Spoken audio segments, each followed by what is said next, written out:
जय श्रीमन नारायण। मेरे YouTube channel में आपका स्वागत है और मैं एक लोकगीत सुनाने जा रही हूँ जो कि दहेज प्रथा पर है।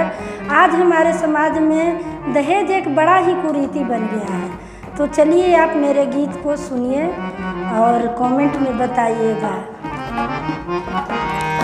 जनती जे जारन जइबो आग में दहेज के, जनती जे जारन जइबो आग में दहेज के, पाप नहीं करती बेटी ससुरे में भेज के, पाप नहीं करती बेटी ससुरा में भेज के, जनती जे जारन जइबो आग में दहेज के, जनती जे जारन जइबो आग में दहेज के, पाप नहीं करती बेटी ससुरा में भेज के, पाप नहीं करती बेटी ससुरा में भेज के, पाप नहीं करती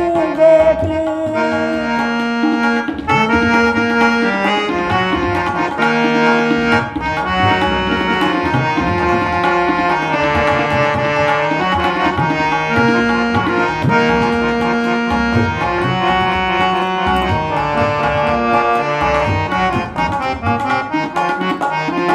कटले तू होई बुरनिया बड़ा रे विपतिया, रोवते बितल होई दिनवा रतिया।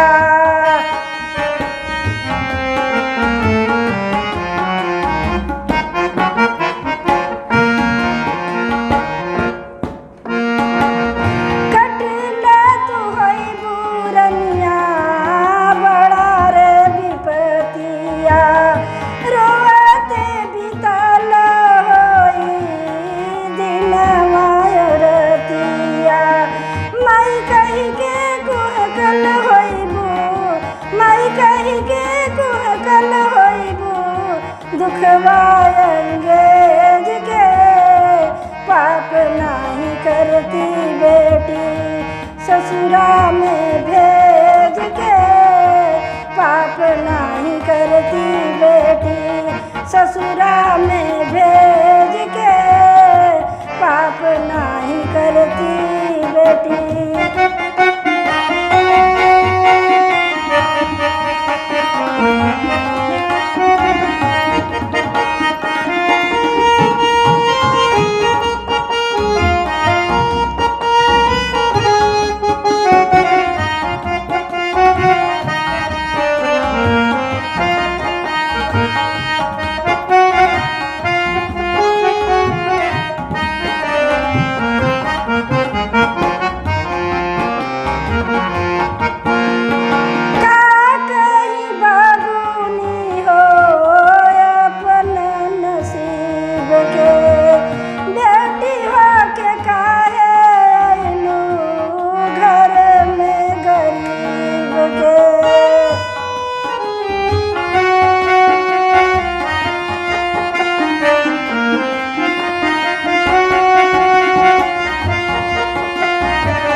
हमरा के तेज के जियते मुआई दिहलू, हमरा के तेज के, पाप नहीं करती बेटी ससुरा में भेज के, पाप नहीं करती बेटी ससुरा में भेज के, पाप नहीं करती बेटी।